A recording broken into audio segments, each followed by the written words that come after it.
மாண்புமிகு இதய தெய்வம் அம்மா அவர்களின் நினைவு நாளில் அம்மா அவர்களின் நினைவிடத்திலே வந்து அம்மா மக்கள் முன்னேற்ற கழகத்தின் சார்பாக நாங்கள் அவருக்கு அஞ்சலி செலுத்திவிட்டு வந்திருக்கின்றோம். மற்றதை நீங்க தான் கேட்கணும். சார், டெல்லி சென்று அமித்ஷாவை பன்னீர்செல்வம் சந்தித்து வந்திருக்கிறார். தமிழகத்தில் இருக்கக்கூடிய அரசியல் நிலவரம் குறித்து பேசியிருப்பதாக தகவல் சொன்னாரு. உங்களுடைய நிலைப்பாடு மறுபடியும் என்டிஏ கூட்டணியில் அமமுக இணைவதற்கான வாய்ப்பு இருக்கா? அதிமுகவை அமித்ஷா தான் இயக்குகிறாரா அதை பத்தி எனக்கு தெரியாது. அம்மா மக்கள் முன்னேற்ற கழகத்தை அம்மாவின் தொண்டர்கள் தான் இயக்குறாங்க. வேற என்ன கேள்வி கேட்டீங்க? தேசிய ஜனநாயக கூட்டணியில நீங்க இணைவதற்கான வாய்ப்பு மீண்டும் இருக்கா? இல்ல பழனிசாமி அவர்கள் முதலமைச்சர் வேட்பாளராக தேசிய ஜனநாயக கூட்டணியிலே அவர் இருக்கின்ற வரை அம்மா மக்கள் முன்னேற்ற கழகம் அதில் இடம்பெறுவதற்கு வாய்ப்பே இல்லை. திருப்பரங்குன்றம் விவகாரத்தை நீங்க எப்படி பாக்குறீங்க? அதாவது அம்மா மக்கள் முன்னேற்ற கழகம் என்பது அம்மாவின் வழியில செயல்பட்டுக் கொண்டிருக்கின்ற இயக்கம். அரசியலிலே மதமும் சமுதாயமும் கலந்து அரசியலுக்காக மதத்தையும் ஜாதியையும் கையில் எடுக்கின்ற இயக்கம் அல்ல அம்மா மக்கள் முன்னேற்ற கழகம். திருப்பரங்குன்றம் அந்த தீப திருவிழா நிகழ்ச்சியை பொறுத்தமட்டில் அங்குள்ள உள்ளூரிலே வாழ்கின்ற உறவினர்களாக சகோதரர்களாக வாழ்கின்ற இந்து மற்றும் இஸ்லாமிய கிறிஸ்துவ சமுதாய மக்கள் அங்கே எல்லோரும் அமைதியாக வாழ்கின்ற விதத்திலே மற்ற இயக்கங்கள் அது யாராக இருந்தாலும் அவர்களது அங்கே பொது அமைதிக்கும் தமிழ்நாட்டின் பொது அமைதிக்கும் மத நல்லிணக்கத்திற்கும் இடையூறு வருகின்ற விதமாக எந்த ஒரு அரசியல் கட்சியோ அல்ல அமைப்போ செயல்படக்கூடாது என்பதுதான் அனைத்து தமிழ்நாட்டு மக்களின் விருப்பமும். ஏனென்றால் தமிழ்நாடு ஜாதி மதங்களை எல்லாம் கடந்து இங்கே வாழ்கின்ற அனைவரும் எந்த ஒரு பேதமும் இன்றி சகோதர சகோதரிகளாக வாழ்ந்து கொண்டிருக்கின்றோம். அதில் மதத்தின் பெயராலோ ஜாதியின் பெயராலோ அல்லது திருவிழாக்களின் பெயராலோ எந்த ஒரு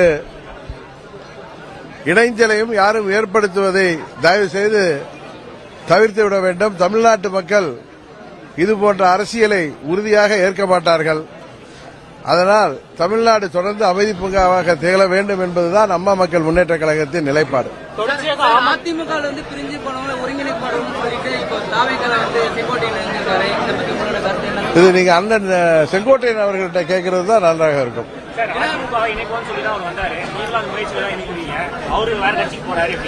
நாங்க அதிமுகவை இணைக்கிற முயற்சியில நாளைக்கு நாங்க என்றைக்கு இல்ல. அம்மாவின் தொண்டர்கள் எங்கிருந்தாலும் ஓர் அணியில் திரள வேண்டும் என்பதுதான் அம்மா மக்கள் முன்னேற்ற கழகத்தின் நிலைப்பாடு. அண்ணன் செங்கோட்டையன் அவர்கள் ஒரு மூத்த நிர்வாகி. அவரது நிலைப்பாட்டை பற்றி நீங்கள் அவர்களிடம்தான் கேட்டு தெரிந்து கொள்ள வேண்டும். அவரோட பயணிச்சிருந்தீங்க, அவருடைய முடிவை எப்படி பாக்குறீங்க? சரிதானா? அது நான் தான் சொல்லல, எனக்கு 40 ஆண்டு காலமாக புரட்சித் தலைவர் மறைவுக்கு பிறகு நாம் மிகவும் நட்போடு நெருங்கி பழகிய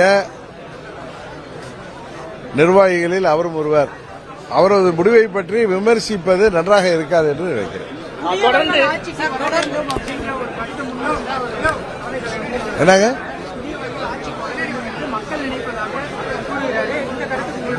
அதாங்க அவருடைய கருத்துக்கோ அவருடைய செயல்பாட்டை பற்றியோ நான் விமர்சிப்பது அவருக்கு நான் கொடுக்கின்ற மரியாதையை குறைப்பதாக இருக்கு. அதனால அதை பற்றி நான் எந்த பதிலும் சொல்ல விரும்பவில்லை.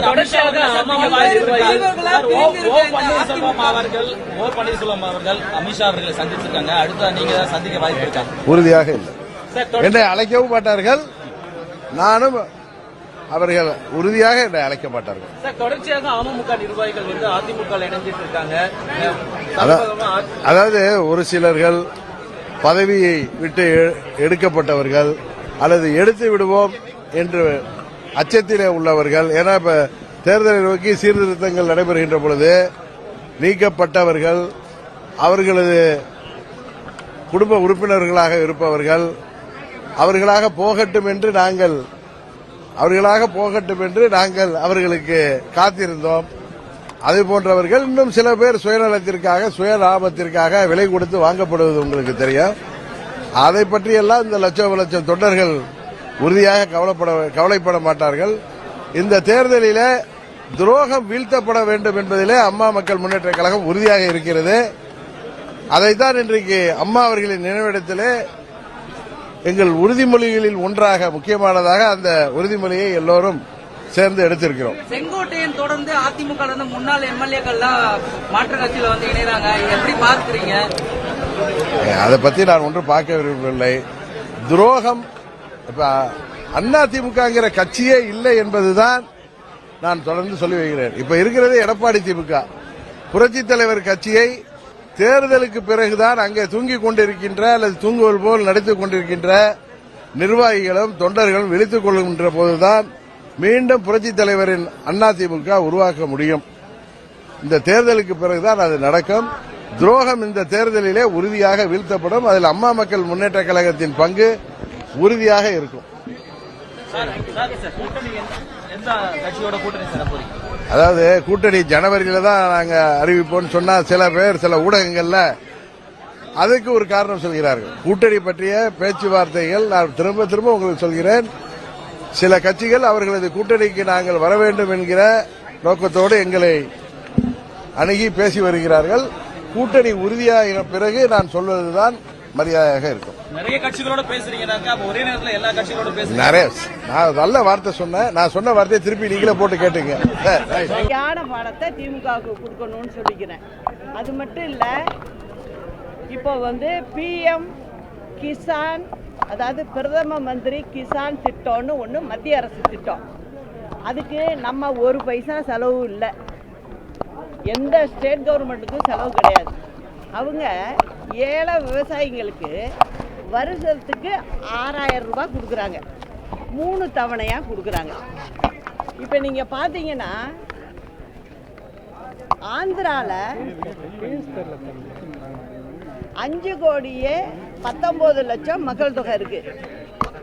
அங்கே இந்த பயனாளிகள் எவ்வளவு விவசாய பயனாளிகள்னு பார்த்தீங்கன்னா 40,80,000 பேர் பயன்பெற்றிருக்காங்க 6000 ரூபான்னு வாங்கி. சரி, அடுத்தது பாருங்க தெலுங்கானாவில் பார்த்தீங்கன்னா 3,52,00,000 மக்கள் தொகை. அங்கே எவ்வளவு பயனடைஞ்சிருக்காங்கன்னு பார்த்தீங்கன்னா 30,70,000 பேர் இந்த பண உதவி பெற்றிருக்காங்க. கர்நாடகாவை பார்த்தீங்கன்னாக்க மக்கள் தொகை 6,10,00,000. அங்கே எவ்வளோ விவசாயிகள் பயன்பெற்றிருக்காங்கன்னு பார்த்தீங்கன்னா 43,80,000 பேர் பயன்பெற்றிருக்காங்க. சரி, சின்ன மாநிலம் கேரளாவில் மழை 3,20,00,000 மக்கள் தொகை இருக்காங்க.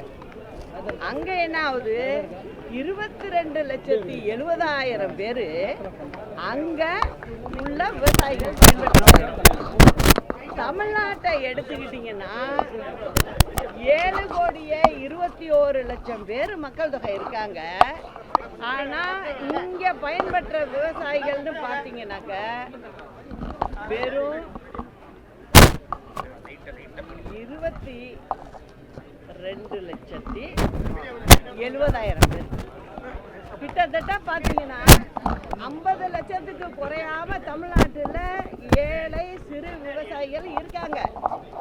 அவங்கள ஒழுங்குமுறையா கணக்கெடுத்து இவங்க மத்திய அரசுக்கு அனுப்பியிருந்தா ஒவ்வொரு குடும்பத்துக்கும் 6,000 ரூபாய் கிடைச்சிருக்கும். ஆனா திமுக அரசு அதை செய்யல. திமுக அரசுக்கு அரசாங்கத்தை எப்படி நடத்தணும் அப்படிங்கிறதே தெரியல. இதை நான் திரும்ப சொல்லிக்கிட்டே இருக்கேன். இதனால பார்த்தீங்கன்னா 30 லட்சம் பேருக்கு கொடுக்க வேண்டிய பண உதவியை வாங்கி கொடுக்க வக்கில்லாத அரசு தான் இந்த திமுக அரசு.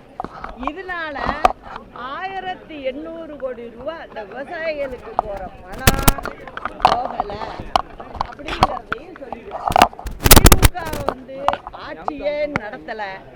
அவங்கள பொறுத்த வரைக்கும் கட்சியை எப்படி நடத்துறது, கட்சியில எந்த கட்சிக்காரவங்களை சேர்க்கறது, இந்த மாதிரி பண்றாங்களே ஒழிய வாக்கு போட்ட மக்களுக்காக எதுவும் செய்யலை.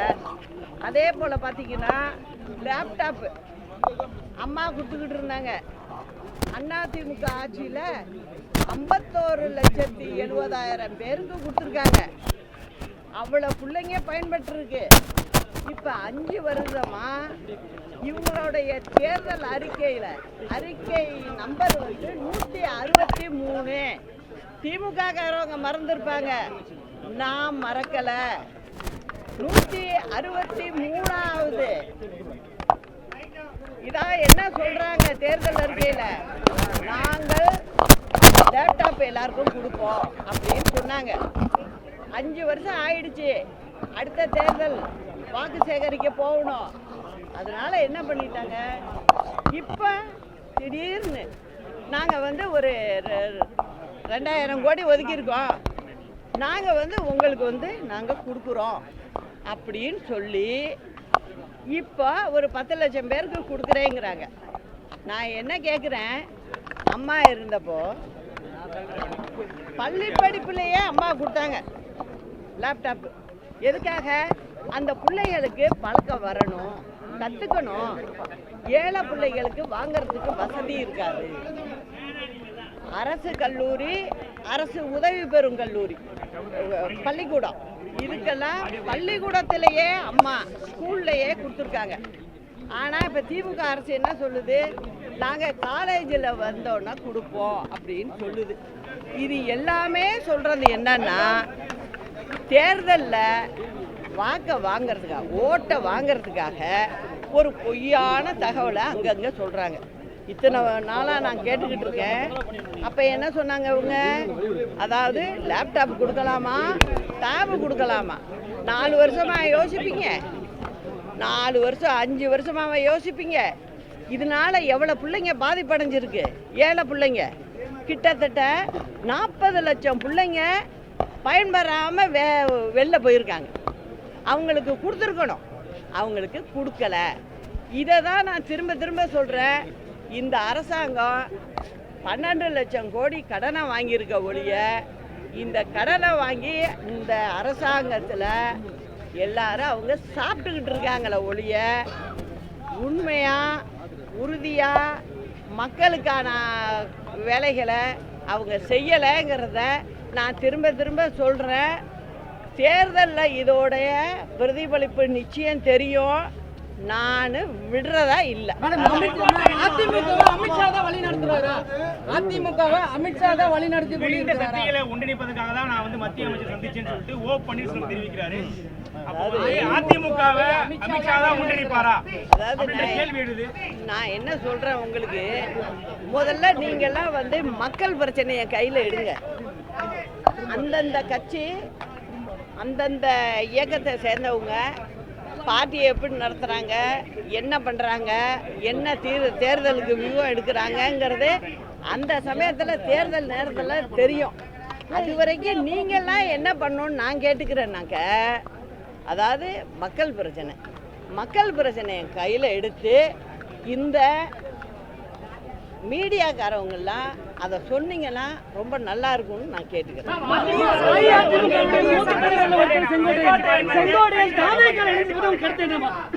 அதாவது என்னை பொறுத்த வரைக்கும் நான் சொல்றது, ஒருத்தங்க மேல கோபம் இருக்குங்கிறதுக்காக பெரிய முடிவுகளை நம்ம அவசரப்பட்டு எடுக்கக்கூடாது. காரணம், இந்த எங்களுடைய தலைவர்கள் இருவருமே மக்களுக்காகவே வாழ்ந்துட்டு போயிருக்காங்க. அந்த பழக்கத்தில், அந்த வழிகாட்டுதலில் வர்றவங்க இந்த மாதிரி செய்யறது, அது நான் எப்படி சொல்றதுன்னே எனக்கு தெரியல. அதுதான்.